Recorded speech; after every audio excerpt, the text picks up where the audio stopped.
نحمده ونصلي على رسوله الكريم اما بعد فاعوذ باللہ من الشیطان الرجیم بسم اللہ الرحمن الرحیم۔ معزز سامعین، آج کا ہمارا موضوع ہے غزوہ احد، اسلام کی دوسری جنگ، غزوہ بدر کے بعد لڑے جانے والی بڑی جنگ غزوہ احد۔ معزز سامعین، یہاں پہ میں آپ کو یہ بتاتا چلوں کہ غزوہ بدر اور غزوہ احد کے درمیان بہت سارے غزوات اور سرایہ پیش آئے، جن کی تفصیل ایک الگ ویڈیو میں دی جائے گی۔ غزوہ احد کے باب میں مولانا صفی الرحمن مبارک پوری صاحب رقم تراز ہیں۔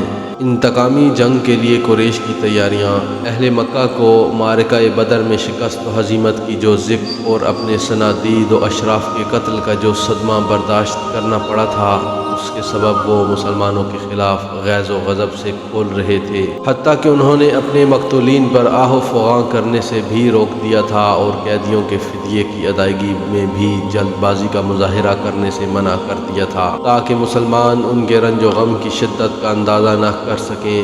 پھر انہوں نے جنگ بدر کے بعد یہ متفقہ فیصلہ کیا کہ مسلمانوں سے ایک بھرپور جنگ لڑ کر اپنا کلیجہ ٹھنڈا کریں اور اپنے جذبہ غیظ و غضب کو تسکین دیں، اور اس کے ساتھ ہی اس طرح کی معرکہ آرائی کی تیاری بھی شروع کر دی۔ اس معاملے میں سرداران قریش میں سے عکرمہ بن ابی جہل، صفوان بن امیہ، ابو سفیان بن حرب اور عبداللہ بن ربیعہ زیادہ پرجوش اور سب سے پیش تھے۔ ان لوگوں نے اس سلسلے میں پہلا کام یہ کیا کہ ابو سفیان کا وہ قافلہ جو جنگ بدر کا باعث بنا تھا اور جسے ابو سفیان بچا کر نکال لے جانے میں کامیاب ہو گیا تھا، اس کا سارا مال جنگی اخراجات کے لیے روک لیا، اور جن لوگوں کا مال تھا ان سے کہا کہ اے قریش کے لوگوں، تمہیں محمد صلی اللہ علیہ وآلہ وسلم نے سخت دھچکا لگایا ہے اور تمہارے منتخب سرداروں کو قتل کر ڈالا ہے، لہٰذا ان سے جنگ کرنے کے لیے اس مال کے ذریعے مدد کرو، ممکن ہے کہ ہم بدلہ چکا لیں۔ قریش کے لوگوں نے اسے منظور کر لیا، چنانچہ یہ سارا مال، جس کی مقدار 1000 اونٹ اور 50,000 دینار تھی، جنگ کی تیاری کے لیے بیچ ڈالا۔ پھر انہوں نے رضاکارانہ جنگی خدمت کا دروازہ کھول دیا، جو کہ احابیش، کنانہ اور اہل تہامہ مسلمانوں کے خلاف جنگ میں شریک ہونا چاہیں، وہ قریش کے جھنڈے تلے جمع ہو جائیں۔ انہوں نے اس مقصد کے لیے ترغیب و تحریض کی مختلف صورتیں بھی اختیار کیں، یہاں تک کہ ابو عزہ شاعر، جو جنگ بدر میں قید ہوا تھا اور جس کو رسول اللہ صلی اللہ علیہ وآلہ وسلم نے یہ عہد لے کر کہ اب وہ آپ صلی اللہ علیہ وآلہ وسلم کے خلاف کبھی نہ اٹھے گا، از راہ احسان بلا فدیہ چھوڑ دیا تھا، اسے صفوان بن امیہ نے ابھارا کہ وہ قبائل کو مسلمانوں کے خلاف بھڑکانے کا کام کرے، اور اس سے یہ عہد کیا کہ اگر وہ لڑائی سے بچ کر زندہ و سلامت واپس آ گیا تو اسے مالا مال کر دے گا، ورنہ اس کی لڑکیوں کی کفالت کرے گا۔ چنانچہ ابو عزہ نے رسول اللہ صلی اللہ علیہ وآلہ وسلم سے کیے ہوئے عہد و پیمان کو پس پشت ڈال کر جذبات غیرت و حمیت کو شعلہ زن کرنے والے اشعار کے ذریعے قبائل کو بھڑکانا شروع کر دیا۔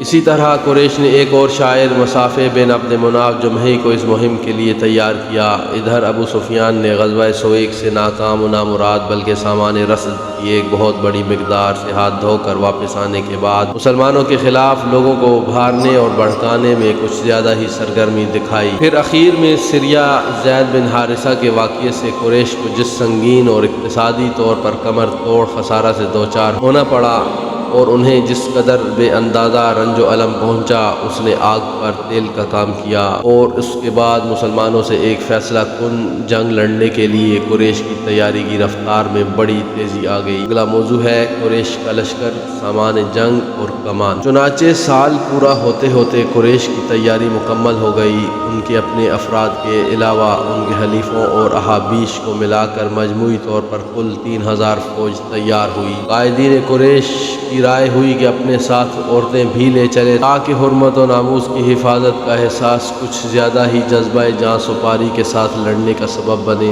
لہٰذا اس لشکر میں ان کی عورتیں بھی شامل ہوئیں، جن کی تعداد 15 تھی۔ سواری و بار برداری کے لیے 3000 اونٹ تھے اور رسالے کے لیے 200 گھوڑے۔ ان گھوڑوں کو تازہ دم رکھنے کے لیے انہیں پورے راستے بازو میں لے جایا گیا، یعنی ان پر سواری نہیں کی گئی۔ حفاظتی ہتھیاروں میں 700 زرہیں تھیں۔ ابو سفیان کو پورے لشکر کا کا سپہ سالار مقرر کیا گیا۔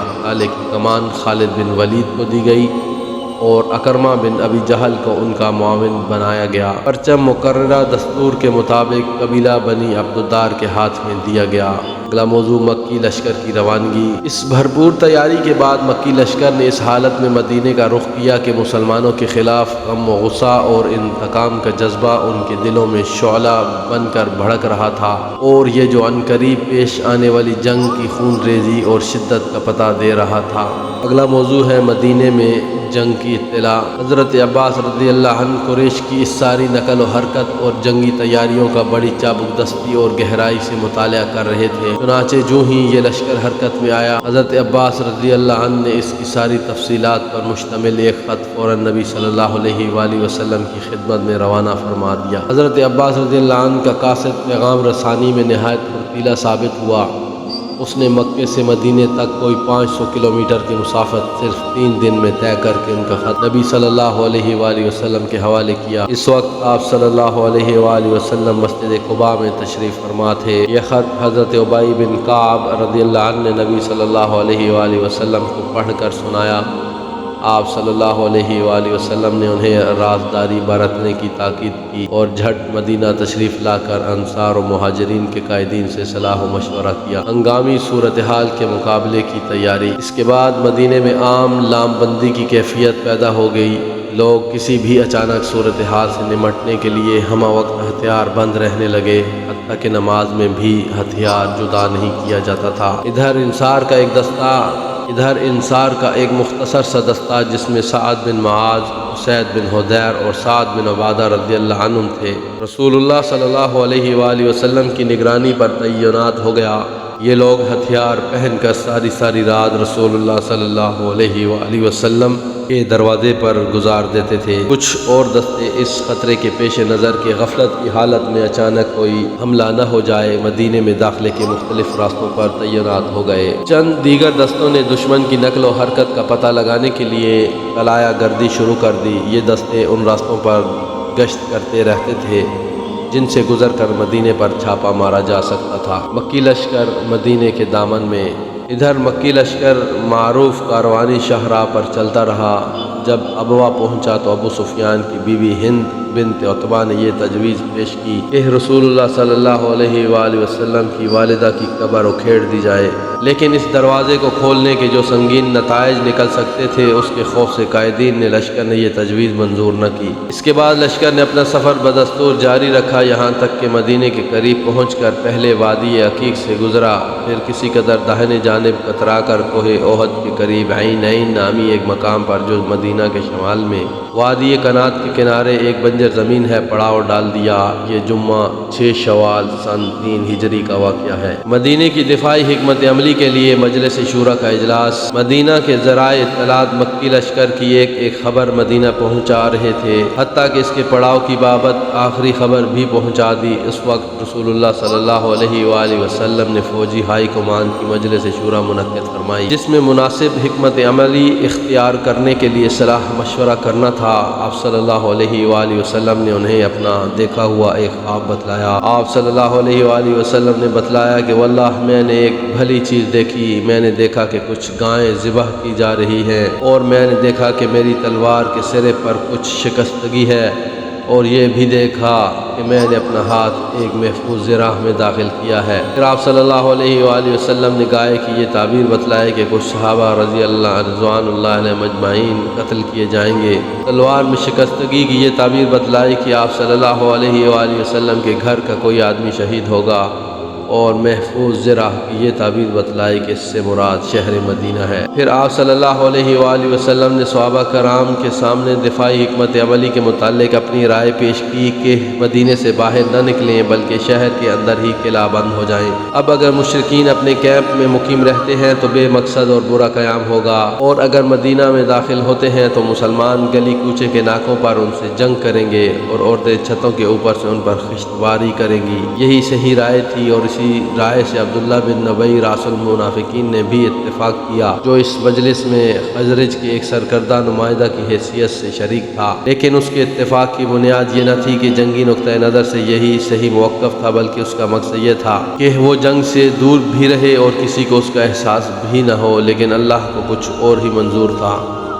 اس نے چاہا کہ یہ شخص اپنے رفقا سمیت پہلی بار سر عام رسوا ہو جائے اور ان کے کفر و نفاق پر جو پردہ پڑا ہوا ہے وہ ہٹ جائے، اور مسلمانوں کو اپنے مشکل ترین وقت میں معلوم ہو جائے کہ ان کی آستین میں کتنے سانپ رینگ رہے ہیں۔ چنانچہ فضلاء صحابہ رضوان اللہ تعالی علیہ اجمعین کی ایک جماعت نے جو بدر میں شرکت سے رہ گئی تھی، بڑھ کر نبی صلی اللہ علیہ وآلہ وسلم کو مشورہ دیا کہ میدان میں تشریف لے چلیں، اور انہوں نے اپنی اس رائے پر سخت اصرار کیا، حتیٰ کہ بعض صحابہ نے کہا، اے اللہ کے رسول، ہم تو اس دن کی تمنا کیا کرتے تھے اور اللہ سے اس کی دعائیں مانگا کرتے تھے، اب اللہ نے یہ موقع فراہم کر دیا ہے اور میدان میں نکلنے کا وقت آ گیا ہے، تو پھر آپ دشمن کے مد مقابل ہی تشریف لے چلیں، وہ یہ نہ سمجھیں کہ ہم ڈر گئے ہیں۔ ان گرمجوش حضرات میں خود رسول اللہ صلی اللہ علیہ وآلہ وسلم کے چچا حضرت حمزہ بن عبد المطلب رضی اللہ عنہ سر فہرست تھے، جو معرکہ بدر میں اپنی تلوار کا جوہر دکھلا چکے تھے۔ انہوں نے نبی صلی اللہ علیہ وآلہ وسلم سے عرض کی کہ اس ذات کی قسم جس نے آپ پر کتاب نازل کی، میں کوئی غذا نہ چکھوں گا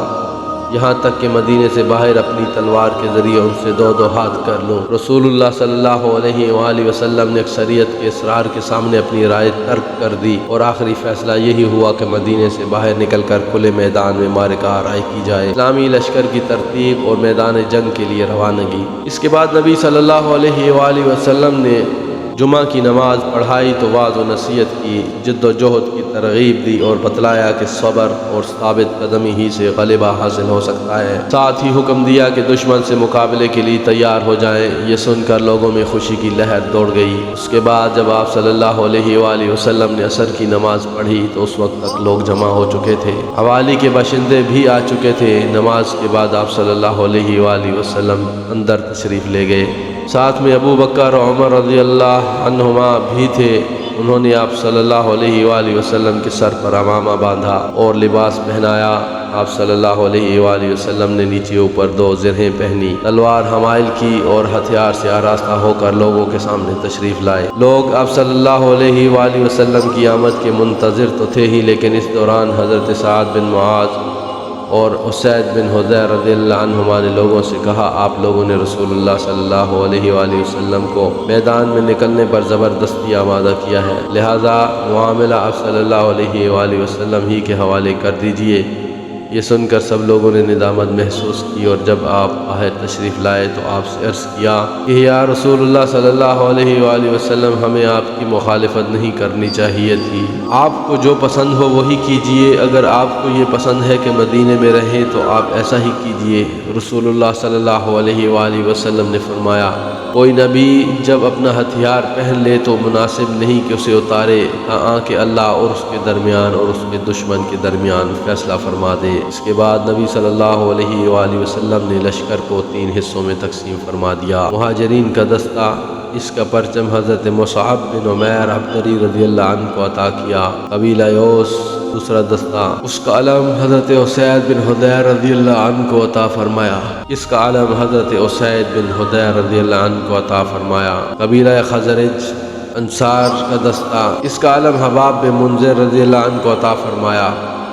پورا لشکر 1000 مردان جنگی پر مشتمل تھا، جن میں 100 زرہ پوش اور 50 شاہ سوار تھے، اور یہ بھی کہا جاتا ہے کہ شاہ سوار کوئی بھی نہ تھا۔ حضرت ابن ام مکتوم رضی اللہ عنہ کو اس مقام پر مقرر فرمایا کہ وہ مدینے کے اندر رہ جانے والے لوگوں کو نماز پڑھائیں گے۔ اس کے بعد کوچ کا اعلان فرما دیا اور لشکر نے شمال کا رخ کیا۔ حضرت سعد بن معاذ اور سعد بن عبادہ رضی اللہ عنہما زرہ پہنے نبی صلی اللہ علیہ وآلہ وسلم کے آگے آگے چل رہے تھے۔ ثنیۃ الوداع سے آگے بڑھے تو ایک دستہ نظر آیا جو نہایت عمدہ ہتھیار پہنے ہوئے تھا اور پورے لشکر سے الگ تھا۔ آپ صلی اللہ علیہ وآلہ وسلم نے دریافت کیا تو بتلایا گیا کہ خزرج کے حلیف یہود ہیں جو مشرکین کے خلاف شریک جنگ ہونا چاہتے ہیں۔ آپ صلی اللہ علیہ وآلہ وسلم نے دریافت فرمایا کیا یہ مسلمان ہو چکے ہیں؟ لوگوں نے کہا نہیں۔ اس پر آپ صلی اللہ علیہ وآلہ وسلم نے اہل شرک کے خلاف اہل کفر کی مدد لینے سے انکار کر دیا۔ پھر آپ صلی اللہ علیہ وآلہ وسلم نے شیخان نامی ایک مقام تک پہنچ کر لشکر کا معائنہ فرمایا۔ جو لوگ چھوٹے یا ناقابل جنگ نظر آئے انہیں واپس کر دیا۔ ان کے نام یہ ہیں: حضرت عبداللہ بن عمر، اسامہ بن زید، اسید بن ظہیر، زید بن ثابت، زید بن ارقم، عرابہ بن اوس، عمر بن حزم، ابو سعید خدری، زید بن حارث انصاری اور سعد بن حبہ رضی اللہ عنہم۔ اگلا موضوع ہے احد اور مدینے کے درمیان شب گزاری۔ یہیں شام ہو چکی تھی لیکن آپ صلی اللہ علیہ وآلہ وسلم نے یہیں مغرب اور پھر عشاء کی نماز پڑھی اور یہیں رات بھی گزارنے کا فیصلہ کیا۔ پہرے کے لیے 50 صحابہ منتخب فرمائے جو کیمپ کے گرد و پیش گشت لگاتے رہتے تھے۔ ان کے قائد محمد بن مسلم انصاری رضی اللہ عنہ تھے۔ یہ وہی بزرگ ہیں جنہوں نے کعب بن اشرف کو ٹھکانے لگانے والی جماعت کی قیادت فرمائی تھی۔ سکوان بن عبداللہ بن قیس خاص نبی صلی اللہ علیہ وآلہ وسلم کے پاس پہرا دے رہے تھے۔ اگلا موضوع ہے عبداللہ بن ابی اور اس کے ساتھیوں کی سرکشی۔ طلوع فجر سے کچھ پہلے آپ پھر چل پڑے اور مقام شوط پہنچ کر فجر کی نماز پڑھی۔ اب آپ صلی اللہ علیہ وآلہ وسلم دشمن کے بالکل قریب تھے اور دونوں ایک دوسرے کو دیکھ رہے تھے۔ یہیں پہنچ کر عبداللہ بن ابی منافق نے بغاوت کر دی اور کوئی ایک تہائی لشکر یعنی 300 افراد کو لے کر یہ کہتا ہوا واپس چلا گیا کہ ہم نہیں سمجھتے کہ کیوں خواہ اپنی جان دیں۔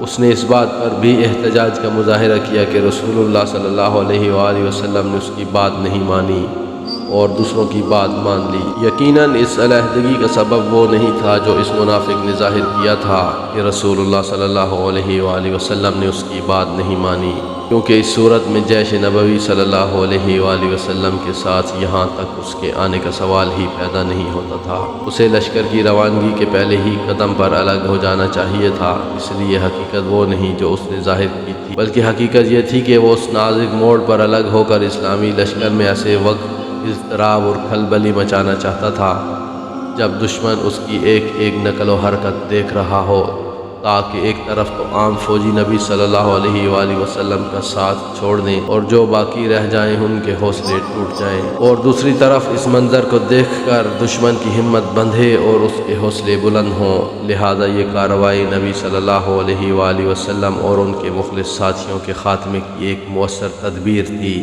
جس کے بعد اس منافق کو توقع تھی کہ اس کی اور اس کے رفقا کی سرداری اور سربراہی کے لیے میدان صاف ہو جائے گا۔ قریب تھا کہ یہ منافق اپنے بعض مقاصد کی برآری میں کامیاب ہو جاتا، کیونکہ مزید 2 جماعتوں یعنی قبیلہ اوس میں سے بنو حارثہ اور قبیلہ خزرج میں سے بنو سلمہ کے قدم بھی اکھڑ چکے تھے اور وہ واپسی کی سوچ رہے تھے، لیکن اللہ تعالیٰ نے ان کی دستگیری کی اور یہ دونوں جماعتیں اضطراب اور ارادہ واپسی کے بعد جم گئیں۔ انہی کے متعلق اللہ تعالیٰ کا ارشاد ہے: بسم اللہ الرحمن الرحیم، اذ ہمت طائفتان منکم ان تفشلا واللہ ولیہما وعلی اللہ فلیتوکل المؤمنون۔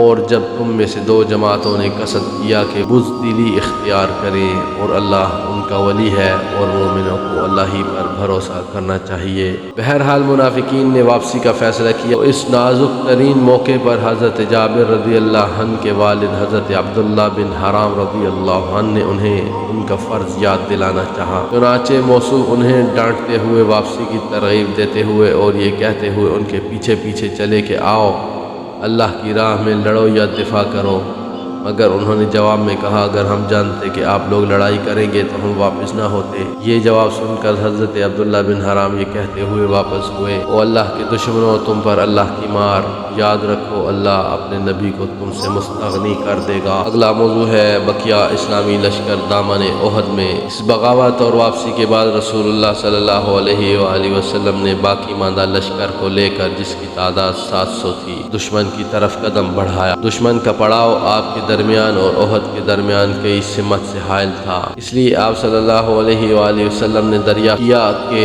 کوئی آدمی ہے جو ہمیں دشمن کے پاس سے گزرے بغیر کسی قریبی راستے سے لے چلے؟ اس کے جواب میں ابو خیثمہ رضی اللہ عنہ نے عرض کیا، یا رسول اللہ صلی اللہ علیہ وآلہ وسلم، میں اس خدمت کے لیے حاضر ہوں۔ پھر انہوں نے ایک مختصر راستہ اختیار کیا جو مشرکین کے لشکر کو مغرب کی سمت چھوڑتا ہوا بنی حارثہ کے حرہ اور کھیتوں سے گزرتا تھا۔ اس راستے سے جاتے ہوئے لشکر کا گزر مربع بن کنیتی کے باغ سے ہوا۔ یہ شخص منافق بھی تھا اور نابینا بھی۔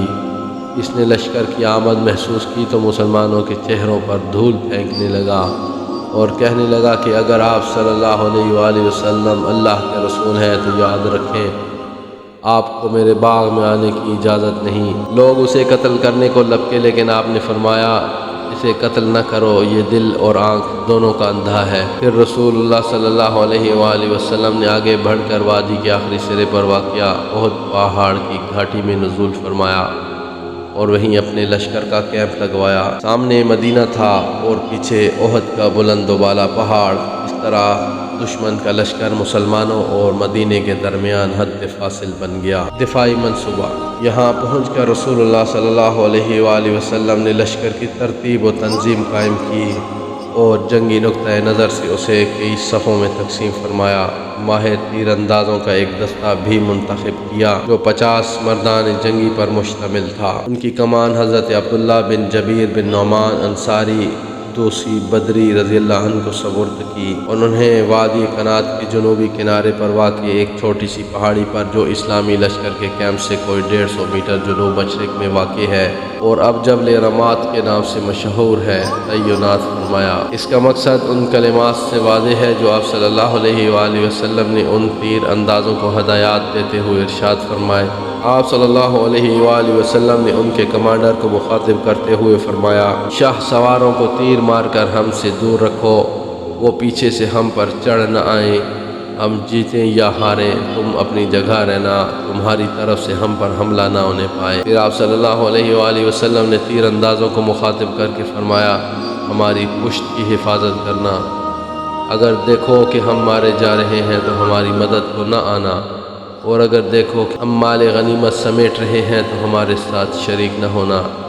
اور صحیح بخاری کے الفاظ کے مطابق آپ صلی اللہ علیہ وآلہ وسلم نے یوں فرمایا، اگر تم لوگ دیکھو کہ ہمیں پرندے اچک لے رہے ہیں تو بھی اپنی جگہ نہ چھوڑنا یہاں تک کہ میں بلا بھیجوں، اور اگر تم لوگ دیکھو کہ ہم نے قوم کو شکست دے دی ہے اور انہیں کچل دیا ہے تو بھی اپنی جگہ نہ چھوڑنا یہاں تک کہ میں بلا بھیجوں۔ ان سخت ترین فوجی احکامات و ہدایات کے ساتھ اس دستے کو اس پہاڑی پر متعین فرما کر رسول اللہ صلی اللہ علیہ وآلہ وسلم نے وہ واحد شگاف بند فرما دیا جس سے نفوذ کر کے مشرکین کا رسالہ مسلمانوں کی صفوں کے پیچھے پہنچ سکتا تھا اور ان کو معاصرے اور نرغے میں لے سکتا تھا۔ باقی لشکر کی ترتیب یہ تھی کہ میمنہ پر حضرت منذر بن عمرو مقرر ہوئے اور بیسرہ پر حضرت زبیر بن عوام رضی اللہ عنہ اور ان کا معاون حضرت مقداد بن اسود رضی اللہ عنہ کو بنایا گیا۔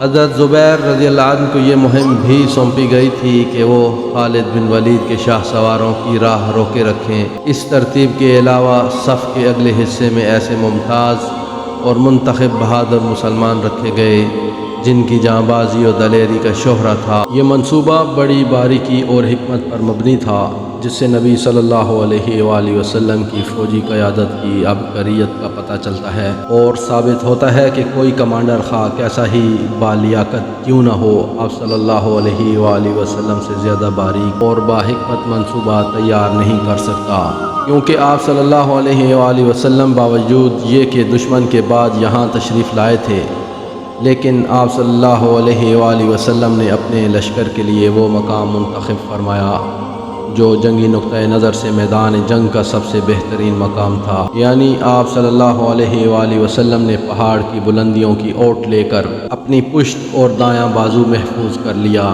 اور بائیں بازو پر دوران جنگ جس واحد شگاف سے حملہ کر کے پشت تک پہنچا جا سکتا تھا اسے تیر اندازوں کے ذریعے بند کروا دیا اور پڑاؤ کے لیے ایک اونچی جگہ منتخب فرمائی کہ اگر خدا نخواستہ شکست سے دوچار ہونا پڑے تو بھاگنے اور تعاقب کنندگان کی قید میں جانے کے بجائے کیمپ میں پناہ لی جا سکے، اور اگر دشمن کیمپ پر قبضہ کے لیے پیش قدمی کرے تو اسے نہایت سنگین نقصان سے دوچار ہونا پڑے۔ اس کے برعکس آپ صلی اللہ علیہ وآلہ وسلم نے دشمن کو اپنے کیمپ کے لیے ایک ایسا نشیبی مقام قبول کرنے پر مجبور کر دیا کہ اگر وہ غالب آ جائے تو فتح کا کوئی خاص فائدہ نہ اٹھا سکے، اور اگر مسلمان غالب آ جائیں تو تعاقب کرنے والوں کی گرفت سے بچ نہ سکے۔ اسی طرح آپ صلی اللہ علیہ وآلہ وسلم نے ممتاز بہادروں کی ایک جماعت منتخب کر کے فوجی تعداد کی کمی پوری کر دی تھی۔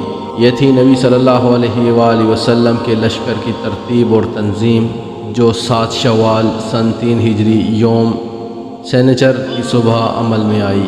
رسول اللہ صلی اللہ علیہ وآلہ وسلم لشکر میں شجاعت کی روح پھونکتے ہیں۔ اس کے بعد رسول اللہ صلی اللہ علیہ وآلہ وسلم نے اعلان فرمایا کہ جب تک آپ صلی اللہ علیہ وآلہ وسلم حکم نہ دیں جنگ شروع نہ کی جائے۔ آپ صلی اللہ علیہ وآلہ وسلم نے نیچے اوپر 2 زرہیں پہن رکھی تھیں۔ اب آپ صلی اللہ علیہ وآلہ وسلم نے صحابہ کرام رضوان اللہ تعالی علیہم اجمعین کو جنگ کی ترغیب دیتے ہوئے تاکید فرمائی کہ جب دشمن سے ٹکراؤ ہو تو پامردی اور ثابت قدمی سے کام لیں۔ آپ صلی اللہ علیہ وآلہ وسلم نے ان میں دلیری اور بہادری کی روح پھونکتے ہوئے ایک نہایت تیز تلوار بے نیام کی اور فرمایا، کون ہے جو اس تلوار کو لے کر اس کا حق ادا کرے؟ اس پر کئی صحابہ تلوار لینے کے لیے لپک پڑے، جن میں حضرت علی بن ابی طالب رضی اللہ، زبیر بن عوام اور عمر بن خطاب رضی اللہ عنہ بھی تھے، لیکن ابو دجانہ سماک بن خرشہ رضی اللہ عنہ نے آگے بڑھ کر عرض کی کہ یا رسول اللہ صلی اللہ علیہ وآلہ وسلم، اس کا حق کیا ہے؟ آپ صلی اللہ علیہ وآلہ وسلم نے فرمایا، اس سے دشمن کے چہرے کو مارو یہاں تک کہ یہ ٹیڑھی ہو جائے۔ انہوں نے کہا، یا رسول اللہ صلی اللہ علیہ وآلہ وسلم، میں اس تلوار کو لے کر اس کا حق ادا کرنا چاہتا ہوں۔ آپ نے تلوار انہیں دے دی۔ ابو دجانہ رضی اللہ عنہ بڑے جانباز تھے، لڑائی کے وقت اکڑ کر چلتے تھے۔ ان کے پاس ایک سرخ پٹی تھی، جب اسے باندھ لیتے تو لوگ سمجھ جاتے کہ وہ اب موت تک لڑتے رہیں گے۔ چنانچہ جب انہوں نے تلوار لی تو سر پر پٹی بھی باندھ لی اور فریقین کی صفوں کے درمیان اکڑ کر چلنے لگے۔ یہی موقع تھا جب رسول اللہ صلی اللہ علیہ وآلہ وسلم نے ارشاد فرمایا، یہ چال اللہ تعالیٰ کو ناپسند ہے، لیکن اس جیسے موقع پر نہیں۔ مکی لشکر کی تنظیم۔ مشرکین نے بھی صف بندی ہی کے اصول پر اپنے لشکر کو مرتب اور منظم کیا تھا۔ ان کا سپہ سالار ابو سفیان تھا، جس نے قلب لشکر میں اپنا مرکز بنایا تھا۔ میمنہ پر خالد بن ولید تھے، جو ابھی تک مشرک تھے۔ میسرہ پر اکرمہ بن ابی جہل تھا۔ پیدل فوج کی کمان صفوان بن امیہ کے پاس تھی، اور تیر اندازوں پر عبداللہ بن ربیعہ مقرر ہوئے۔ جھنڈا بنو عبدالدار کی ایک چھوٹی سی جماعت کے ہاتھ میں تھا۔ یہ منصب انہیں اسی وقت سے حاصل تھا جب بنو عبد مناف نے قصی سے وراثت میں پائے ہوئے مناصب کو باہم تقسیم کیا تھا۔ پھر باپ دادا سے جو دستور چلا آ رہا تھا، اس کے پیش نظر کوئی شخص اس منصب کے بارے میں ان سے نزاع بھی نہیں کر سکتا تھا، لیکن سپہ سالار ابو سفیان نے انہیں یاد دلایا کہ جنگ بدر میں ان کا پرچم بردار نضر بن حارث گرفتار ہوا تو قریش کو کن حالات سے دوچار ہونا پڑا، اور اس بات کو یاد دلانے کے ساتھ ہی ان کا غصہ بھڑکانے کے لیے کہا، اے بنی عبدالدار، بدر کے روز آپ لوگوں نے ہمارا جھنڈا لے رکھا تھا، تو ہمیں جن حالات سے دوچار ہونا پڑا وہ آپ نے دیکھ ہی لیا ہے۔ در حقیقت فوج پر جھنڈے ہی کی جانب سے زد پڑتی ہے۔ جب جھنڈا گر پڑتا ہے تو فوج کے قدم اکھڑ جاتے ہیں۔ بس اب کی بار آپ لوگ یا تو ہمارا جھنڈا ٹھیک طور سے سنبھالیں یا ہمارے اور جھنڈے کے درمیان سے ہٹ جائیں، ہم اس کا انتظام خود کر لیں گے۔ اس گفتگو سے ابو سفیان کا جو مقصد تھا اس میں وہ کامیاب رہا، کیونکہ اس کی بات سن کر بنی عبدالدار کو سخت تاؤ آیا۔ انہوں نے دھمکیاں دیں، معلوم ہوتا تھا کہ اس پر پل پڑیں گے۔ کہنے لگے، ہم اپنا جھنڈا تمہیں دیں گے، کل جب ٹکر ہوگی تو دیکھ لینا ہم کیا کرتے ہیں۔ اور واقعی جب جنگ شروع ہوئی تو وہ نہایت پامردی کے ساتھ جمے رہے، یہاں تک کہ ان کا ایک ایک آدمی لقمہ اجل بن گیا۔ قریش کی سیاسی چال بازی۔ آغاز جنگ سے کچھ پہلے ہی قریش نے مسلمانوں کی صفوں میں پھوٹ ڈالنے اور نزاع پیدا کرنے کی کوشش کی۔ اس مقصد کے لیے ابو سفیان نے انصار کے پاس یہ پیغام بھیجا کہ آپ لوگ ہمارے اور ہمارے چچیرے بھائی محمد صلی اللہ علیہ وآلہ وسلم کے بیچ سے ہٹ جائیں۔ تو ہمارا رخ بھی آپ کی طرف نہ ہوگا، کیونکہ ہمیں آپ لوگوں سے لڑنے کی کوئی ضرورت نہیں۔ لیکن جس ایمان کے آگے پہاڑ بھی نہیں ٹھہر سکتے، اس کے آگے یہ چال کیوں کر کامیاب ہو سکتی تھی؟ چنانچہ انصار نے اسے نہایت سخت جواب دیا اور کڑوی کسیلی سنائی۔ پھر وقت سفر قریب آ گیا اور دونوں فوجیں ایک دوسرے کے قریب آئیں تو قریش نے اس مقصد کے لیے ایک اور کوشش کی، یعنی ان کا ایک خیانت کوش اعلی کار ابو عامر فاسق مسلمانوں کے سامنے نمودار ہوا۔ اس شخص کا نام عبد عمرو بن سیفی تھا۔ اسے راہب کہا جاتا تھا، لیکن رسول اللہ صلی اللہ علیہ وآلہ وسلم نے اس کا نام فاسق رکھ دیا۔ یہ جاہلیت میں قبیلہ اوس کا سردار تھا، لیکن جب اسلام کی آمد ہوئی تو اسلام اس کے گلے کی پھانس بن گیا اور وہ رسول اللہ صلی اللہ علیہ وآلہ وسلم کے خلاف کھل کر عداوت پر اتر آیا۔ چنانچہ وہ مدینے سے نکل کر قریش کے پاس پہنچا اور انہیں آپ صلی اللہ علیہ وآلہ وسلم کے خلاف بھڑکا کر آمادہ جنگ کیا اور یقین دلایا کہ میری قوم کے لوگ مجھے دیکھیں گے تو میری بات مان کر میرے ساتھ ہو جائیں گے۔ چنانچہ یہ پہلا شخص تھا جو میدان احد میں احابیش اور اہل مکہ کے غلاموں کے ہمراہ مسلمانوں کے سامنے آیا اور اپنی قوم کو پکار کر اپنا تعارف کراتے ہوئے کہا، قبیلہ اوس کے لوگوں، میں ابو عامر ہوں۔ ان لوگوں نے کہا، او فاسق، اللہ تیری آنکھ کو کبھی خوشی نصیب نہ کرے۔ اس نے یہ جواب سنا تو کہا، اوہو، میری قوم میرے بعد شر سے دوچار ہو گئی۔ پھر جب لڑائی شروع ہوئی تو اس شخص نے بڑی پرزور جنگ کی اور مسلمانوں پر جم کر پتھر برسائے۔ اس طرح قریش کی جانب سے اہل ایمان کی صفوں میں تفرقہ ڈالنے کی دوسری کوشش بھی ناکام رہی۔ اس سے اندازہ کیا جا سکتا ہے کہ تعداد کی کثرت اور ساز و سامان کی فراوانی کے باوجود مشرکین کے دلوں پر مسلمانوں کا کس قدر خوف اور ان کی کیسی ہیبت طاری تھی۔ جوش و ہمت دلانے کے لیے قریشی عورتوں کی تگ و تاز۔ ادھر قریشی عورتیں بھی جنگ میں اپنا حصہ ادا کرنے اٹھیں۔ ان کی قیادت ابو سفیان کی بیوی ہندہ بنت عتبہ کر رہی تھی۔ ان عورتوں نے صفوں میں گھوم کر اور دف پیٹ کر لوگوں کو جوش دلایا، لڑائی کے لیے بھڑکایا، جاں بازوں کو غیرت دلائی اور نیزہ بازی اور شمشیر زنی، مار دہاڑ اور تیر افغنی کے لیے جذبات کو برانگیختہ کیا۔ کبھی وہ علمبرداروں کو مخاطب کر کے یوں کہتی، دیکھو بنی عبدالدار، دیکھو پشت کے پاسدار، خوب کرو شمشیر کا وار۔ اور کبھی اپنی قوم کو لڑائی کا جوش دلاتے ہوئے یوں کہتی، اگر پیش قدمی کرو گے تو ہم گلے لگائیں گی اور قالینیں بچھائیں گی، اور اگر پیچھے ہٹو گے تو روٹھ جائیں گی اور الگ ہو جائیں گی۔ اگلا موضوع ہے جنگ کا پہلا ایندھن۔ اس کے بعد دونوں فریق بالکل آمنے سامنے اور قریب آ گئے اور لڑائی کا مرحلہ شروع ہو گیا۔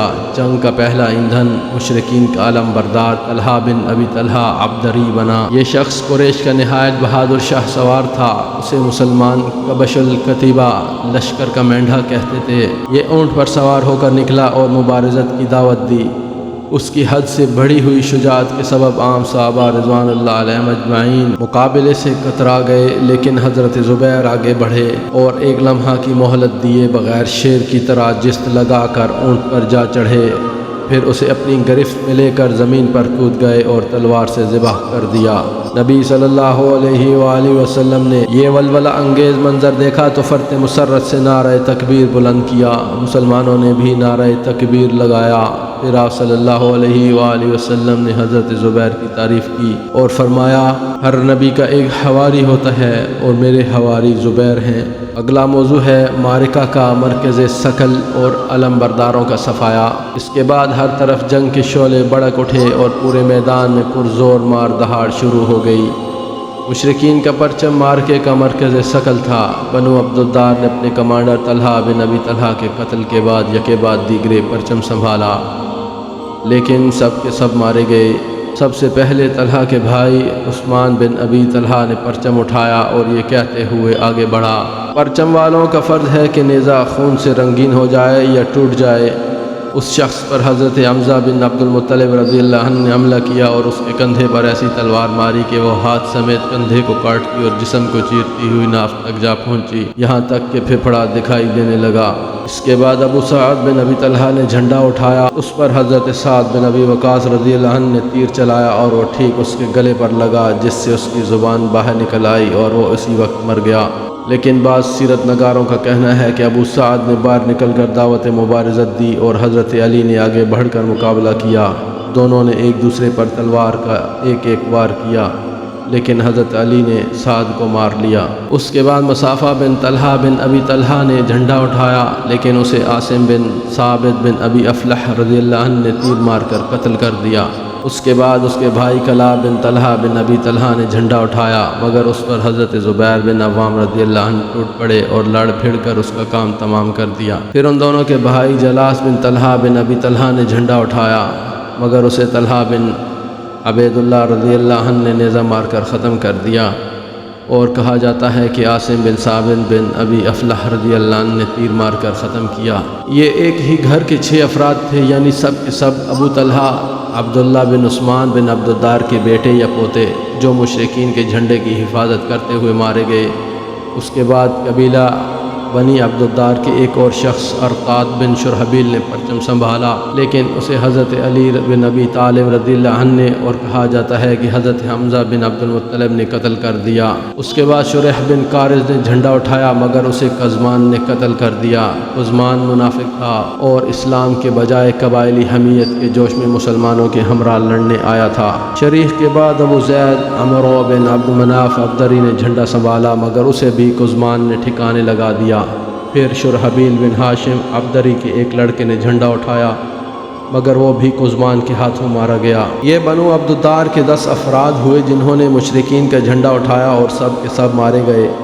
اس کے بعد اس قبیلے کا کوئی آدمی باقی نہ بچا جو جھنڈا اٹھاتا، لیکن اس موقع پر ان کے ایک حبشی غلام نے، جس کا نام ثواب تھا، لپک کر جھنڈا اٹھا لیا اور ایسی بہادری اور پامردی سے لڑا کہ اپنے سے پہلے جھنڈا اٹھانے والے اپنے آقاؤں سے بھی بازی لے گیا۔ یعنی یہ شخص مسلسل لڑتا رہا یہاں تک کہ اس کے دونوں ہاتھ یکے بعد دیگرے کاٹ دیے گئے، لیکن اس کے بعد بھی اس نے جھنڈا گرنے نہ دیا، بلکہ گھٹنے کے بل بیٹھ کر سینے اور گردن کی مدد سے کھڑا کیے رکھا، یہاں تک کہ جان سے مار ڈالا گیا۔ اور اس وقت بھی یہ کہہ رہا تھا، یا اللہ، اب تو میں نے کوئی کسر باقی نہ چھوڑی۔ اس غلام کے قتل کے بعد جھنڈا زمین پر گر گیا اور اسے کوئی اٹھانے والا باقی نہ بچا، اس لیے وہ گرا ہی رہا۔ ایک طرف مشرکین کا جھنڈا مارکے کا مرکز ثقل تھا، تو دوسری طرف میدان کے بقیہ حصوں میں بھی شدید جنگ جاری تھی۔ مسلمانوں کی صفوں پر ایمان کی روح چھائی ہوئی تھی، اس لیے وہ شرک و کفر کے لشکر پر سیلاب کی طرح ٹوٹ پڑ رہے تھے، جس کے سامنے کوئی بند ٹھہر نہیں پاتا۔ مسلمان اس موقع پر امت امت کہہ رہے تھے، اور اس جنگ میں یہی ان کا شعار تھا۔ ادھر ابو دجانہ رضی اللہ عنہ نے اپنی سرخ پٹی باندھے رسول اللہ صلی اللہ علیہ وآلہ وسلم کی تلوار تھامے اور اس کے حق کی ادائیگی کا عزم مصمم کیے پیش قدمی کی، اور لڑتے ہوئے دور تک جا گھسے۔ وہ جس کسی مشرک سے ٹکراتے اس کا صفایا کر دیتے۔ انہوں نے مشرکین کی صفوں کی صفیں الٹ دیں۔ حضرت زبیر بن عوام رضی اللہ عنہ کا بیان ہے کہ جب میں نے رسول اللہ صلی اللہ علیہ وآلہ وسلم سے تلوار مانگی اور آپ نے مجھے نہ دی، تو میرے دل پر اس کا اثر ہوا، اور میں نے اپنے جی میں سوچا کہ میں آپ کی پھوپھی حضرت صفیہ کے بیٹا ہوں، قریشی ہوں، اور میں نے آپ کے پاس جا کر ابو دجانہ سے پہلے تلوار مانگی، لیکن آپ نے مجھے نہ دی اور انہیں دے دی، اس لیے واللہ میں دیکھوں گا کہ وہ اس سے کیا کام لیتے ہیں۔ چنانچہ میں ان کے پیچھے لگ گیا۔ انہوں نے یہ کیا کہ پہلے اپنی سرخ پٹی نکالی اور سر پر باندھی۔ اس پر انصار نے کہا، ابو دجانہ نے موت کی پٹی نکال لی ہے۔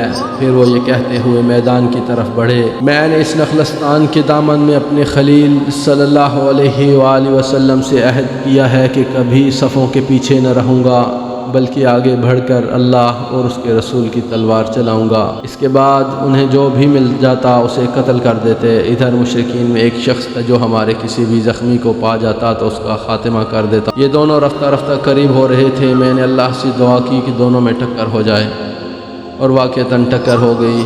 دونوں نے ایک دوسرے پر ایک ایک وار کیا۔ پہلے مشرک نے ابو دجانہ پر تلوار چلائی، لیکن ابو دجانہ نے یہ حملہ ڈھال پر روک لیا، اور مشرک کی تلوار ڈھال میں پھنس کر رہ گئی۔ اس کے بعد ابو دجانہ نے تلوار چلائی اور مشرک کو وہیں ڈھیر کر دیا۔ اس کے بعد ابو دجانہ صفوں پر صفیں درہم برہم کرتے ہوئے آگے بڑھے، یہاں تک کہ قریشی عورتوں کی کمانڈر تک جا پہنچے۔ انہیں معلوم نہ تھا کہ یہ عورت ہے، چنانچہ ان کا بیان ہے کہ میں نے ایک انسان کو دیکھا، وہ لوگوں کو بڑے زور و شور سے جوش و ولولہ دلا رہا ہے، اس لیے میں نے اس کو نشانے پر لے لیا۔ جب تلوار سے حملہ کرنا چاہا تو اس نے ہائے پکار مچائی، اور پتہ چلا کہ عورت ہے۔ میں نے رسول اللہ صلی اللہ علیہ وآلہ وسلم کی تلوار کو بٹا نہ لگنے دیا، کہ اس سے کسی عورت کو ماروں۔ یہ عورت ہند بنت عتبہ تھی۔ چنانچہ حضرت زبیر بن عوام رضی اللہ عنہ کا بیان ہے کہ میں نے ابو دجانہ کو دیکھا کہ انہوں نے ہند بنت عتبہ کے سر کی بیچوں بیچ تلوار بلند کی اور پھر ہٹا لی۔ میں نے سوچا اللہ اور اس کے رسول بہتر جانتے ہیں۔ ادھر حضرت حمزہ رضی اللہ عنہ بھی بپھرے ہوئے شیر کی طرح جنگ لڑ رہے تھے اور بے نظیر مار دہاڑ کے ساتھ قلب لشکر کی طرف بڑھے اور چڑھے جا رہے تھے۔ ان کے سامنے بڑے بڑے بہادر اس طرح بکھرے جاتے تھے جیسے تیز آندھی میں پتے اڑ رہے ہوں۔ انہوں نے مشرکین کے علم برداروں کی تباہی میں نمایاں رول ادا کرنے کے علاوہ ان کے بڑے بڑے جانبازوں اور بہادروں کا بھی حال خراب کر رکھا تھا، لیکن صدحیف کے اسی عالم میں ان کی شہادت واقع ہو گئی، مگر انہیں بہادروں کی طرح رو در رو لڑ کر شہید نہیں کیا گیا بلکہ بزدلوں کی طرح چھپ چھپا کر بے خبری کے عالم میں مارا گیا۔ شیر خدا حضرت حمزہ رضی اللہ عنہ کی شہادت۔ حضرت حمزہ رضی اللہ عنہ کے قاتل کا نام وحشی بن حرب تھا۔ ہم ان کی شہادت کا واقعہ اسی کی زبانی نقل کرتے ہیں۔ اس کا بیان ہے کہ میں جبیر بن مطعم کا غلام تھا اور ان کا چچا طعیمہ بن عدی جنگ بدر میں مارا گیا تھا۔ جب قریش جنگ احد پر روانہ ہونے لگے تو جبیر بن مطعم نے مجھ سے کہا اگر تم محمد کے چچا حمزہ کو میرے چچا کے بدلے قتل کر دو تو تم آزاد ہو۔ وحشی کا بیان ہے کہ اس پیشکش کے نتیجے میں بھی لوگوں کے ساتھ روانہ ہوا۔ میں حبشی آدمی تھا اور حبشیوں کی طرح نیزہ پھینکنے میں ماہر تھا، نشانہ کم ہی چوکتا تھا۔ جب لوگوں میں جنگ چھڑ گئی تو میں نکل کر حمزہ کو دیکھنے لگا، میری نگاہیں ان کی تلاش میں تھیں۔ بالآخر میں نے انہیں لوگوں کے ہجوم میں دیکھ لیا۔ وہ خاکستری اونٹ کی طرح معلوم ہو رہے تھے، لوگوں کو درہم برہم کرتے جا رہے تھے، ان کے سامنے کوئی چیز ٹک نہیں پاتی تھی۔ واللہ میں بھی ان کے قتل کے ارادے سے تیار ہو ہی رہا تھا اور ایک درخت یا پتھر کی اوٹ میں چھپ کر انہیں قریب آنے کا موقع دینا چاہتا تھا کہ اتنے میں سبا بن عبد العزیٰ مجھ سے آگے بڑھ کر ان کے پاس جا پہنچا۔ حمزہ نے اسے للکارتے ہوئے کہا اور شرمگاہ کی چمڑی کاٹنے والے کے بیٹے یہ لے، اور ساتھ ہی زور کی تلوار ماری کہ گویا اس کا سر تھا ہی نہیں۔ وحشی کا بیان ہے کہ اس کے ساتھ ہی میں نے اپنا نیزہ تولا اور جب میری مرضی کے مطابق ہو گیا تو ان کی طرف اچھال دیا۔ نیزہ ناف کے نیچے لگا اور دونوں پاؤں کے بیچ سے آر پار ہو گیا۔ انہوں نے میری طرف اٹھنا چاہا لیکن مغلوب ہو گئے۔ میں نے ان کو اسی حال میں چھوڑ دیا یہاں تک کہ وہ فوت ہو گئے۔ اس کے بعد میں نے ان کے پاس جا کر اپنا نیزہ نکال لیا اور لشکر میں واپس جا کر بیٹھ گیا۔ میرا کام ختم ہو چکا تھا، مجھے ان کے سوا کسی اور سے سروکار نہ تھا۔ میں نے انہیں محض اس لیے قتل کیا تھا کہ آزاد ہو جاؤں، چنانچہ جب مکہ آیا تو مجھے آزادی مل گئی۔ اگلا موضوع ہے مسلمانوں کی بالادستی۔ معزز سامعین، جنگ احد کے حوالے سے ایک نہایت ہی اہم واقعہ مولانا صفی الرحمان مبارک پوری صاحب نے اس کا موضوع لگایا ہے، عورت کی آغوش سے تلوار کی دہار پر۔ آپ لکھتے ہیں، اور آئیے ذرا ادھر دیکھیں، انہی جاں فروش شہبازوں میں ایک اور بزرگ حضرت حنظلہ الغسیل رضی اللہ عنہ نظر آ رہے تھے، جو آج ایک نرالی شان سے میدان جنگ میں تشریف لائے ہیں۔ آپ اسی ابو عامر راہب کے بیٹے ہیں جسے بعد میں فاسق کے نام سے شہرت ملی اور جس کا ذکر ہم پہلے کر چکے ہیں۔ حضرت حنظلہ نے ابھی نئی شادی کی تھی۔ جنگ کی منادی ہوئی تو وہ بیوی سے ہم آغوش تھے۔ آواز سنتے ہی آغوش سے نکل کر جہاد کے لیے رواں دواں ہو گئے، اور جب مشرکین کے ساتھ میدان کارزار گرم ہوا تو ان کی صفیں چیرتے پھاڑتے ان کے سپہ سالار ابو سفیان تک جا پہنچے اور قریب تھا کہ اس کا کام تمام کر دیتے، مگر اللہ نے خود ان کے لیے شہادت مقدر کر رکھی تھی۔ چنانچہ انہوں نے جو ہی ابو سفیان کو نشانے پر لے کر تلوار بلند کی، شداد بن اوس نے دیکھ لیا اور جھٹ حملہ کر دیا، جس سے خود حضرت حنظلہ رضی اللہ عنہ شہید ہو گئے۔ تیر اندازوں کا کارنامہ۔ جبل رماد پر جن تیر اندازوں کو رسول اللہ صلی اللہ علیہ وآلہ وسلم نے متعین فرمایا تھا، انہوں نے بھی جنگ کی رفتار مسلمانوں کے موافق چلانے میں بڑا اہم رول ادا کیا۔ مکی شاہ سواروں نے خالد بن ولید کی قیادت میں اور ابو عامر فاسق کی مدد سے اسلامی فوج کا بایاں بازو توڑ کر مسلمانوں کی پشت تک پہنچنے اور ان کی صفوں میں کھلبلی مچا کر بھرپور شکست سے دوچار کرنے کے لیے 3 بار پرزور حملے کیے، لیکن مسلمان تیر اندازوں نے انہیں اس طرح تیروں سے چھلنی کیا کہ ان کے تینوں حملے ناکام ہو گئے۔ مشرکین کی شکست۔ کچھ دیر تک اسی طرح شدید جنگ ہوتی رہی اور چھوٹا سا اسلامی لشکر رفتار جنگ پر پوری طرح مسلط رہا۔ بالآخر مشرکین کے حوصلے ٹوٹ گئے، ان کی صفیں دائیں بائیں آگے پیچھے سے بکھرنے لگیں۔ گویا 3000 مشرکین کو 700 نہیں بلکہ 30,000 مسلمانوں کا سامنا ہے۔ ادھر مسلمان تھے کہ ایمان و یقین اور جانبازی و شجاعت کی نہایت بلند پایا تصویر بنے شمشیر و سنان کے جوہر دکھلا رہے تھے۔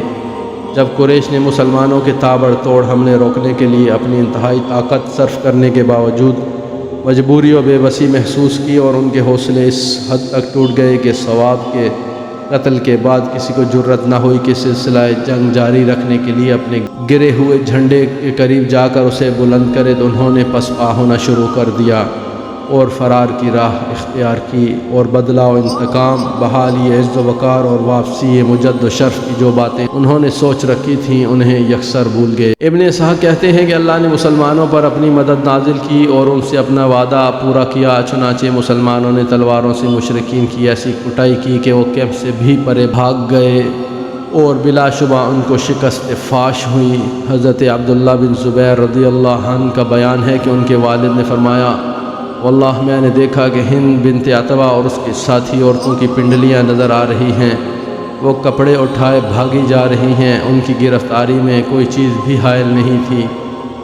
صحیح بخاری میں حضرت براء بن عازب رضی اللہ عنہ کی روایت ہے کہ جب مشرکین سے ہماری ٹکر ہوئی تو مشرکین میں بھگدڑ مچ گئی، یہاں تک کہ میں نے عورتوں کو دیکھا کہ پنڈلیوں سے کپڑے اٹھائے پہاڑ میں تیزی سے بھاگ رہی تھیں، ان کی پازیبیں دکھائی پڑ رہی تھیں، اور اس بھگدڑ کے عالم میں مسلمان مشرکین پر تلوار چلاتے اور مال سمیٹتے ہوئے ان کا تعاقب کر رہے تھے۔ تیر اندازوں کی خوفناک غلطی۔ لیکن عین اس وقت جب کہ یہ مختصر سا اسلامی لشکر اہل مکہ کے خلاف تاریخ کے اوراق پر ایک اور شاندار فتح ثبت کر رہا تھا جو اپنی تابناکی میں جنگ بدر کی فتح سے کسی طرح کم نہ تھی، تیر اندازوں کی اکثریت نے ایک خوفناک غلطی کا ارتکاب کیا جس کی وجہ سے جنگ کا پانسا پلٹ گیا۔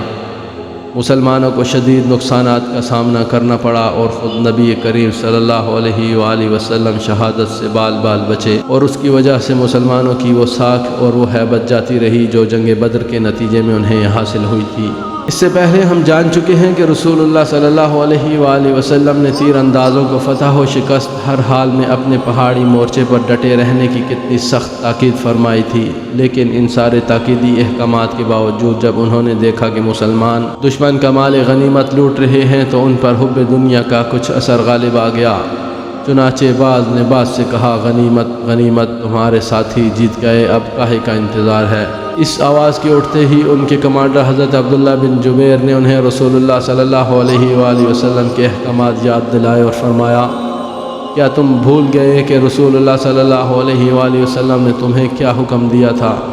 لیکن ان کی غالب اکثریت نے اس یاد دہانی پر کان نہ دھرا اور کہنے لگے، خدا کی قسم ہم بھی لوگوں کے پاس ضرور جائیں گے اور کچھ مال غنیمت ضرور حاصل کریں گے۔ اس کے بعد 40 تیر اندازوں نے اپنے مورچے چھوڑ دیے اور مال غنیمت سمیٹنے کے لیے عام لشکر میں جا شامل ہوئے۔ اس طرح مسلمانوں کی پشت خالی ہو گئی اور وہاں صرف عبداللہ بن جبیر اور ان کے 9 ساتھی باقی رہ گئے جو اس عزم کے ساتھ اپنے مورچوں میں ڈٹے رہے کہ یا تو انہیں اجازت دی جائے گی یا وہ اپنی جان آفرین کے حوالے کر دیں گے۔ اگلا موضوع ہے اسلامی لشکر مشرکین کے نرغے میں۔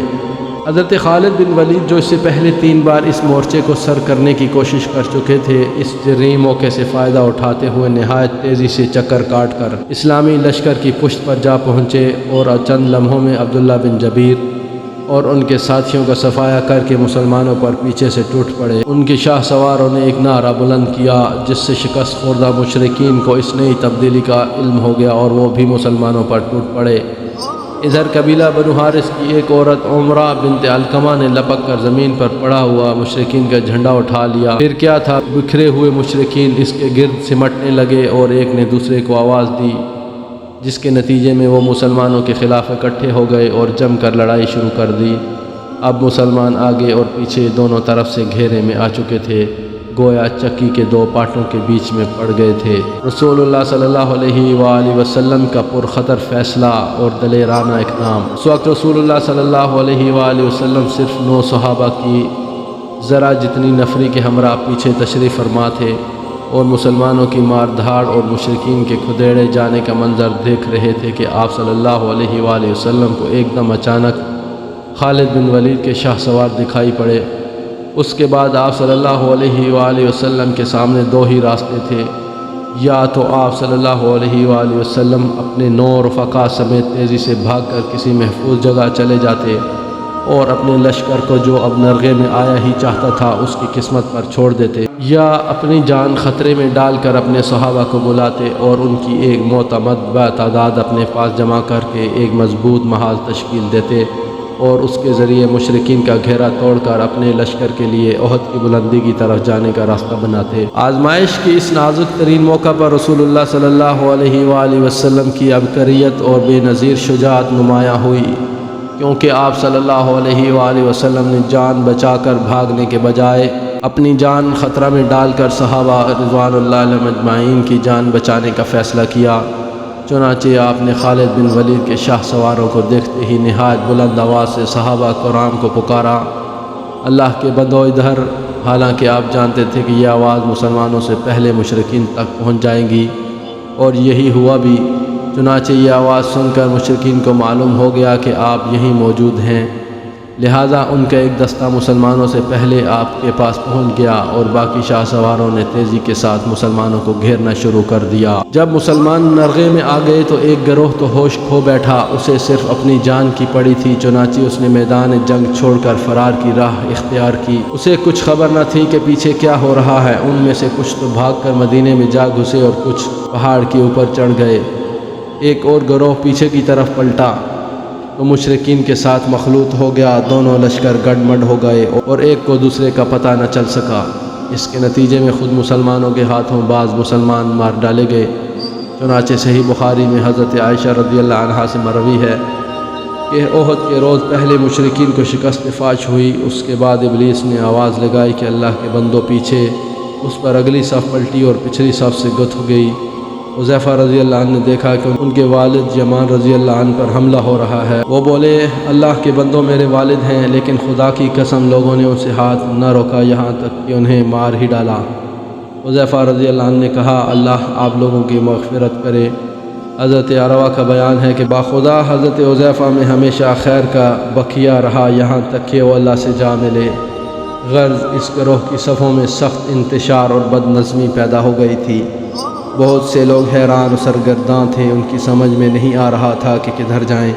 اسی دوران ایک پکارنے والے کی پکار سنائی پڑی کہ محمد صلی اللہ علیہ وآلہ وسلم قتل کر دیے گئے ہیں۔ اس سے رہا سہا ہوش بھی جاتا رہا، اکثر لوگوں کے حوصلے ٹوٹ گئے، بعض نے لڑائی سے ہاتھ روک لیا اور درماندہ ہو کر ہتھیار پھینک دیے۔ کچھ اور لوگوں نے سوچا کہ رأس المنافقین عبداللہ بن ابی سے مل کر کہا جائے کہ وہ ابو سفیان سے ان کے لیے امان طلب کرے۔ چند لمحے بعد ان لوگوں کے پاس سے حضرت انس بن النضر رضی اللہ عنہ کا گزر ہوا، دیکھا کہ ہاتھ پر ہاتھ دھرے پڑے ہیں، پوچھا کاہے کا انتظار ہے؟ جواب دیا کہ رسول اللہ صلی اللہ علیہ وآلہ وسلم قتل کر دیے گئے۔ حضرت انس بن نضر رضی اللہ عنہ نے کہا، تو اب آپ صلی اللہ علیہ وآلہ وسلم کے بعد تم لوگ زندہ رہ کر کیا کرو گے؟ اٹھو اور جس چیز پر رسول اللہ صلی اللہ علیہ وآلہ وسلم نے جان دی اسی پر تم بھی جان دے دو۔ اس کے بعد کہا، اے اللہ، ان لوگوں نے یعنی مسلمانوں نے جو کچھ کیا ہے اس پر میں تیرے حضور معذرت کرتا ہوں، اور ان لوگوں نے یعنی مشرکین نے جو کچھ کیا ہے اس سے برات اختیار کرتا ہوں۔ اور یہ کہہ کر آگے بڑھ گئے۔ حضرت سعد بن معاذ سے ملاقات ہوئی، انہوں نے دریافت کیا، ابو عمر کہاں جا رہے ہو؟ حضرت انس نے جواب دیا، آہا، جنت کی خوشبو کا کیا کہنا، اے سعد، میں اسے احد کے پرے محسوس کر رہا ہوں۔ اس کے بعد اور آگے بڑھے اور مشرکین سے لڑتے ہوئے شہید ہو گئے۔ خاتمہ جنگ کے بعد انہیں پہچانا نہ جا سکا، حتیٰ کہ ان کی بہن نے انہیں محض انگلیوں کے پور سے پہچانا۔ ان کو نیزے، تلوار اور تیر کے 80 سے زیادہ زخم آئے تھے۔ اسی طرح ثابت بن دحدہ رضی اللہ عنہ نے اپنی قوم کو پکار کر کہا، اگر محمد صلی اللہ علیہ وآلہ وسلم قتل کر دیے گئے ہیں تو اللہ تو زندہ ہے، وہ تو نہیں مر سکتا۔ تم اپنے دین کے لیے لڑو، اللہ تمہیں فتح و مدد دے گا۔ اس پر انصار کی ایک جماعت اٹھ پڑی اور حضرت ثابت رضی اللہ عنہ نے ان کی مدد سے خالد کے رسالے پر حملہ کر دیا اور لڑتے لڑتے حضرت خالد کے ہاتھوں نیزے سے شہید ہو گئے۔ انہی کی طرح ان کے رفقا نے بھی لڑتے لڑتے جام شہادت نوش کیا۔ ایک مہاجر صحابی ایک انصاری صحابی کے پاس سے گزرے جو خون میں لت پت تھے۔ مہاجر نے کہا بھائی فلاں آپ کو معلوم ہو چکا ہے کہ محمد قتل کر دیے گئے۔ انصاری نے کہا اگر محمد قتل کر دیے گئے تو وہ اللہ کا دین پہنچا چکے ہیں، اب تمہارا کام ہے کہ اس دین کی حفاظت کے لیے لڑو۔ اس طرح کی حوصلہ افزا اور ولولہ انگیز باتوں سے اسلامی فوج کے حوصلے بحال ہو گئے اور ان کے ہوش حواس اپنی جگہ آ گئے۔ چنانچہ اب انہوں نے ہتھیار ڈالنے یا ابن ابی سے مل کر طلب امان کی بات سوچنے کے بجائے ہتھیار اٹھا لیے اور مشرکین کے تند سیلاب سے ٹکرا کر ان کا گھیرا توڑنے اور مرکز قیادت تک راستہ بنانے کی کوشش میں مصروف ہو گئے۔ اسی دوران یہ بھی معلوم ہو گیا کہ رسول اللہ صلی اللہ علیہ وآلہ وسلم کے قتل کی خبر محض جھوٹ اور گھڑنت ہے۔ اس سے ان کی قوت اور بڑھ گئی اور ان کے حوصلوں اور ولولوں میں تازگی آ گئی۔ چنانچہ وہ ایک سخت اور خون ریز جنگ کے بعد گھیرا توڑ کر نرغے سے نکلنے اور ایک مضبوط مرکز کے گرد جمع ہونے میں کامیاب ہو گئے۔ اسلامی لشکر کا ایک تیسرا گروہ وہ تھا جسے رسول اللہ صلی اللہ علیہ وآلہ وسلم کی فکر تھی۔ یہ گروہ گھیراؤ کی کارروائی کا علم ہوتے ہی رسول اللہ صلی اللہ علیہ وآلہ وسلم کی طرف پلٹا۔ ان میں سر فہرست ابوبکر صدیق، عمر بن خطاب اور علی بن طالب وغیرہ رضی اللہ عنہ تھے۔ یہ لوگ مقاتلین کے صف اول میں بھی سب سے آگے تھے، لیکن جب نبی صلی اللہ علیہ وآلہ وسلم کی ذات گرامی کے لیے خطرہ پیدا ہوا تو آپ کی حفاظت اور دفاع کرنے والوں میں بھی سب سے آگے آ گئے۔ رسول اللہ صلی اللہ علیہ وآلہ وسلم کے گرد خون ریز معرکہ عین اس وقت جب کہ اسلامی لشکر نرغے میں آ کر مشرکین کی چکی کے دو پاٹوں کے درمیان پس رہا تھا، رسول اللہ صلی اللہ علیہ وآلہ وسلم کے گرد گرد بھی خون ریز معرکہ آرائی جاری تھی۔ جیسا کہ مشرکین نے گھیراؤ کی کارروائی شروع کی تو رسول اللہ صلی اللہ علیہ وآلہ وسلم کے ہمراہ محض 9 آدمی تھے، اور جب آپ صلی اللہ علیہ وآلہ وسلم نے مسلمانوں کو یہ کہہ کر پکارا کہ میری طرف آؤ میں اللہ کا رسول ہوں، تو آپ صلی اللہ علیہ وآلہ وسلم کی آواز مشرکین نے سن لی اور آپ صلی اللہ علیہ وآلہ وسلم کو پہچان لیا، کیونکہ اس وقت وہ مسلمانوں سے بھی زیادہ آپ کے قریب تھے۔ چنانچہ انہوں نے جھپٹ کر آپ پر حملہ کر دیا اور کسی مسلمان کی آمد سے پہلے اپنا پورا بوجھ ڈال دیا۔ اس فوری حملے کے نتیجے میں ان مشرکین اور وہاں پر موجود 9 صحابہ کے درمیان نہایت سخت معرکہ آرائی شروع ہو گئی، جس میں محبت و جاں سپاری اور شجاعت و جاں بازی کے بڑے بڑے نادر واقعات پیش آئے۔ صحیح مسلم میں حضرت انس رضی اللہ عنہ سے روایت ہے کہ احد کے روز رسول اللہ صلی اللہ علیہ وآلہ وسلم 7 انصار اور 2 قریشی صحابہ کے ہمراہ الگ تھلگ رہ گئے تھے۔ جب حملہ آور آپ کے قریب پہنچ گئے تو آپ نے فرمایا کون ہے جو انہیں ہم سے دفع کرے اور اس کے لیے جنت ہے، یا یہ فرمایا کہ وہ جنت میں میرا رفیق ہوگا۔ اس کے بعد ایک انصاری صحابی آگے بڑھے اور لڑتے لڑتے شہید ہو گئے۔ اس کے بعد پھر مشرکین آپ کے بالکل قریب آ گئے اور پھر یہی ہوا۔ اس طرح باری باری 7 انصاری صحابی شہید ہو گئے۔ اس پر رسول اللہ صلی اللہ علیہ وآلہ وسلم نے اپنے 2 باقی ماندہ ساتھیوں یعنی قریشیوں سے فرمایا ہم نے اپنے ساتھیوں سے انصاف نہیں کیا۔ ان 7 میں سے آخری صحابی حضرت عمارہ بن یزید بن السکن تھے۔ وہ لڑتے رہے یہاں تک کہ زخموں سے چور ہو کر گر پڑے۔ ابن السکن کے گرنے کے بعد رسول اللہ صلی اللہ علیہ وآلہ وسلم کے ہمراہ صرف 2 قریشی صحابی رہ گئے تھے۔ چنانچہ صحیحین میں ابو عثمان رضی اللہ عنہ کا بیان مروی ہے کہ جن ایام میں آپ نے معرکہ آرائیاں کیں ان میں سے ایک لڑائی میں آپ کے ساتھ طلحہ بن عبید اللہ اور سعد بن ابی وقاص کے سوا کوئی نہ رہ گیا تھا، اور یہ لمحہ رسول اللہ صلی اللہ علیہ وآلہ وسلم کی زندگی کے لیے نہایت ہی نازک ترین لمحہ تھا، جب مشرکین کے لیے انتہائی سنہری موقع تھا، اور حقیقت یہ ہے کہ مشرکین نے اس موقع سے فائدہ اٹھانے میں کوتاہی نہیں کی تھی۔ انہوں نے اپنا تابڑ توڑ حملہ نبی صلی اللہ علیہ وآلہ وسلم پر مرکوز رکھا اور چاہا کہ آپ کا کام تمام کر دیں۔ اسی حملے میں عتبہ بن ابی وقاص نے آپ کو پتھر مارا جس سے آپ پہلو کے بل گر گئے۔ آپ کا دائنا نچلا رباعی دانت ٹوٹ گیا اور آپ کا نچلا ہونٹ زخمی ہو گیا۔ عبداللہ بن شہاب زہری نے آگے بڑھ کر آپ صلی اللہ علیہ وآلہ وسلم کی پیشانی زخمی کر دی، اور ایک اڑیل سوار عبداللہ بن قما نے لپک کر آپ کے کندھے پر ایسی سخت تلوار ماری کہ آپ صلی اللہ علیہ وآلہ وسلم 1 مہینے سے زیادہ عرصے تک اس کی تکلیف محسوس کرتے رہے۔ البتہ آپ صلی اللہ علیہ وآلہ وسلم کی دوہری جراح نہ کٹ سکی۔ اس کے بعد اس نے پہلے ہی کی طرح پھر ایک زوردار تلوار ماری جو آنکھ سے نیچے کی ابری ہوئی ہڈی پر لگی، اور اس کی وجہ سے خود کی 2 کڑیاں چہرے کے اندر دھنس گئیں۔ ساتھ ہی اس نے کہا اسے لے، میں قما کا بیٹا ہوں۔ رسول اللہ صلی اللہ علیہ وآلہ وسلم نے چہرے سے خون پوچھتے ہوئے فرمایا اللہ تجھے توڑ ڈالے۔ صحیح بخاری میں مروی ہے کہ آپ کا رباعی دانت توڑ دیا گیا اور سر زخمی کر دیا گیا۔ اس وقت آپ صلی اللہ علیہ وآلہ وسلم اپنے چہرے سے خون پوچھتے جا رہے تھے اور کہتے جا رہے تھے، وہ قوم کیسے کامیاب ہو سکتی ہے جس نے اپنے نبی کے چہرے کو زخمی کر دیا اور اس کا دانت توڑ دیا، حالانکہ وہ انہیں اللہ کی طرف دعوت دے رہا تھا۔ اس میں شبہ نہیں کہ مشرکین آپ کا کام تمام کر دینا چاہتے تھے، مگر دونوں قریشی صحابہ یعنی حضرت سعد بن ابی وقاص اور طلحہ بن عبید اللہ رضی اللہ عنہما نے نادر الوجود جاں بازی اور بے مثال بہادری سے کام لے کر صرف 2 ہوتے ہوئے مشرکین کی کامیابی ناممکن بنا دی۔ یہ دونوں عرب کے ماہر تیر انداز تھے، انہوں نے تیر مار مار کر مشرکین حملہ آوروں کو رسول اللہ صلی اللہ علیہ وآلہ وسلم سے پرے رکھا۔ جہاں تک سعد بن ابی وقاص رضی اللہ عنہ کا تعلق ہے تو رسول اللہ صلی اللہ علیہ وآلہ وسلم نے اپنے ترکش کے سارے تیر ان کے لیے بکھیر دیا اور فرمایا، چلاؤ، تم پر میرے ماں باپ فدا ہوں۔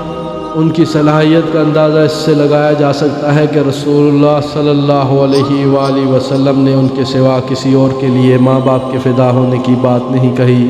جہاں تک حضرت طلحہ رضی اللہ عنہ کا تعلق ہے تو ان کے کارنامے کا اندازہ نسائی کی ایک روایت سے لگایا جا سکتا ہے، جس میں حضرت جابر رضی اللہ عنہ نے رسول اللہ صلی اللہ علیہ وآلہ وسلم پر مشرکین کے اس وقت کے حملے کا ذکر کیا ہے جب آپ صلی اللہ علیہ وآلہ وسلم انصار کی ذرا جتنی نفری کے ہمراہ تشریف فرما تھے۔ یعنی حضرت جابر رضی اللہ عنہ کا بیان ہے کہ مشرکین نے رسول اللہ صلی اللہ علیہ وآلہ وسلم کو جا لیا تو آپ نے فرمایا، کون ہے جو ان سے نمٹے؟ حضرت طلحہ نے کہا، میں۔ اس کے بعد حضرت جابر رضی اللہ عنہ انصار کے آگے بڑھنے اور ایک ایک کر کے شہید ہونے کی تفصیل ہے جسے ہم بیان کر چکے ہیں۔ حضرت جابر رضی اللہ عنہ فرماتے ہیں کہ جب یہ سب شہید ہو گئے تو حضرت طلحہ رضی اللہ عنہ آگے بڑھے اور 11 آدمیوں کے برابر تنہا لڑائی کی، یہاں تک کہ ان کے ہاتھ پر تلوار کی ایک ایسی ضرب لگی جس سے ان کی انگلیاں کٹ گئیں۔ اس پر ان کے منہ سے آواز نکلی۔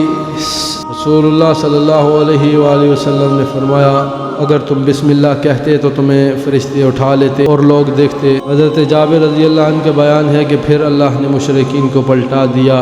اقلیل میں حاکم کی روایت ہے کہ انہیں احد کے روز 39 یا 35 زخم آئے اور ان کی بچلی اور شہادت کی انگلیاں شل ہو گئیں۔ امام بخاری رضی اللہ عنہ نے قیس بن ابی حازم سے روایت کی ہے کہ انہوں نے کہا، میں نے حضرت طلحہ کا ہاتھ دیکھا کہ وہ شل ہے۔ اس سے احد کے دن انہوں نے نبی صلی اللہ علیہ وآلہ وسلم کو بچایا تھا۔ رسول اللہ صلی اللہ علیہ وآلہ وسلم کے پاس صحابہ کے اکٹھا ہونے کی ابتدا۔ یہ سارا حادثہ چند لمحات کے اندر اندر بالکل اچانک اور نہایت تیز رفتاری سے پیش آ گیا، ورنہ نبی صلی اللہ علیہ وآلہ وسلم کے منتخب صحابہ کرام جو لڑائی کے دوران صف اول میں تھے، جنگ کی صورتحال بدلتے ہی یا نبی صلی اللہ علیہ وآلہ وسلم کی آواز سنتے ہی آپ کی طرف بے تحاشا دوڑ کر آئے کہ کہیں آپ کو کوئی ناگوار حادثہ نہ پیش آ جائے۔ مگر یہ لوگ پہنچے تو رسول اللہ صلی اللہ علیہ وآلہ وسلم زخمی تھے، 6 انصاری شہید ہو چکے تھے، 7ویں زخمی ہو کر گر چکے تھے اور سعد رضی اللہ عنہ حضرت طلحہ جان توڑ کر مدافعت کر رہے تھے۔ ان لوگوں نے پہنچتے ہی اپنے جسموں اور ہتھیاروں سے نبی صلی اللہ علیہ وآلہ وسلم کے گرد ایک باڑ تیار کر دی اور دشمن کے تابڑ توڑ حملے روکنے میں انتہائی بہادری سے کام لیا۔ لڑائی کے صف سے آپ صلی اللہ علیہ وآلہ وسلم کے پاس پلٹ کر آنے والے سب سے پہلے صحابی آپ صلی اللہ علیہ وآلہ وسلم کے یار غار حضرت ابو بکر صدیق رضی اللہ عنہ